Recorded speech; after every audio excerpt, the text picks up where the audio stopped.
Walking is often recommended as one of the best things you can do for your body. It's simple, accessible, and gentle enough for most people. But what doesn't get talked about nearly as often is timing. Some people swear by morning walks, others feel better walking later in the day, and some people feel worse no matter when they go, which can be confusing and frustrating. If you've ever wondered why walking feels energizing sometimes and exhausting other times, it's not your imagination. The time of day you walk can change how your body responds to movement, circulation, and stress. A lot of people assume that if walking is good, then more is better, or that the earlier you do it, the more disciplined you're being. But the body doesn't respond to discipline the way it responds to rhythm.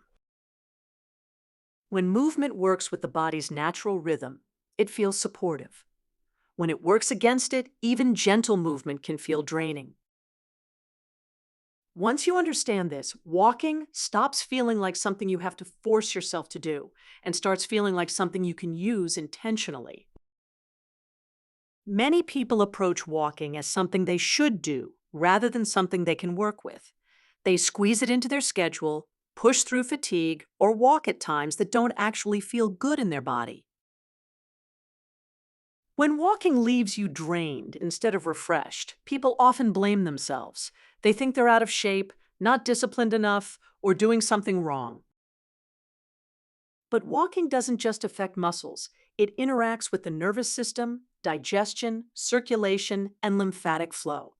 Those systems behave very differently depending on the time of day, stress levels, and energy reserves. A body that's underslept or stressed may respond very differently to morning movement than a body that's well rested. Likewise, a body that's been sitting all day may welcome gentle evening movement in a way that feels calming rather than stimulating. When you ignore those differences, walking can start to feel like another demand placed on the body rather than a form of support. Understanding why timing matters helps you stop forcing movement and start choosing it in a way that actually feels beneficial. Walking is one of the most natural ways to support circulation and lymphatic flow. Every step creates gentle muscle contractions that help move fluids through the body. Because the lymphatic system doesn't have a pump like the heart, it relies on movement, breathing, and posture changes to keep things flowing. When walking is slow and relaxed, it supports lymph movement without overwhelming the system. When walking is rushed, tense, or forced, it can have the opposite effect. Walking also influences breathing patterns. Gentle walking encourages deeper breathing, which further supports circulation and lymph movement. Shallow or rushed breathing does not. Walking also affects digestion. Gentle movement can support digestive motility, while intense or poorly timed movement can interfere with it. This is why walking isn't just exercise. It's communication with the body. The body responds not just to the fact that you walked, but to how, when, and in what state you walked. Morning walking often supports circulation and lymph movement after hours of stillness. During sleep, the body has been relatively inactive, so gentle movement can help wake things up. For some people, morning walks improve digestion, mental clarity, and mood. For others, especially those dealing with fatigue, poor sleep, blood sugar instability, or chronic stress, morning walking can feel like too much too soon. Morning walking tends to work best when it's gentle, short, and pressure-free. This isn't the time for intensity. It's about waking the body, not challenging it. Evening walking tends to work very differently in the body than morning walking, especially for people who carry stress in their nervous system or tension in their muscles throughout the day. By the time evening arrives, the body has usually been in effort for hours. Sitting, standing, thinking, responding, holding posture, and managing stress all add up. An evening walk can act as a transition between the demands of the day and the body's need to rest. For many people, evening walking helps release physical tension that has built up quietly. Breathing deepens, muscles soften, The body feels more present instead of tight or braced.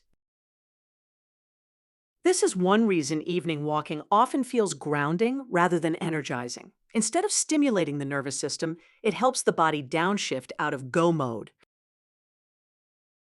Evening walking can also support digestion.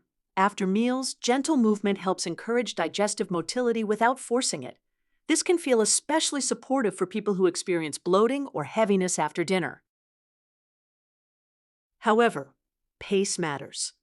An evening walk that is rushed or intense can raise alertness instead of calming the body. Walking too late at night or under bright stimulation can interfere with sleep for some bodies. For many people, the most supportive evening walks happen earlier rather than later, after dinner but well before bedtime. Long enough to encourage circulation, short enough to leave the body settled rather than activated. Emotionally, evening walking can help process the day and release stress. If it brings up thoughts or feelings, slowing the pace or shortening the walk can make it feel safer and more supportive. The key with evening walking is intention. It's not about step counts or burning energy. It's about creating a gentle closing ritual for the body. If walking leaves you dizzy, shaky, unusually fatigued, or emotionally drained, that's not failure. That's information. Some bodies are dealing with high stress, poor sleep, illness, hormonal shifts, or long-term exhaustion. In those cases, even gentle walking may need adjustment. Delayed signals matter too. If walking feels fine at the time but leaves you wiped out later, disrupts sleep, or increases tension, that feedback matters. Going gently doesn't mean stopping movement. It may mean shorter walks, slower pacing, fewer days, or choosing times when the body feels more receptive. There may also be times when the body needs stillness more than movement. Rest is not the opposite of wellness. It's part of it. Movement should feel supportive, not draining. When walking is aligned with your body's needs, it tends to feel grounding, steady, and settling. Walking works best when it supports your body's rhythm instead of competing with it. Morning or evening isn't better universally. What matters is what helps you feel clearer, lighter, and more comfortable. This information is for general wellness education and traditional use only. It's not medical advice. Always listen to your body and choose what feels supportive for you. If you enjoy this kind of calm, practical, body-aware wellness guidance, subscribe to the channel so YouTube knows to show you more content like this. I'll see you in the next video.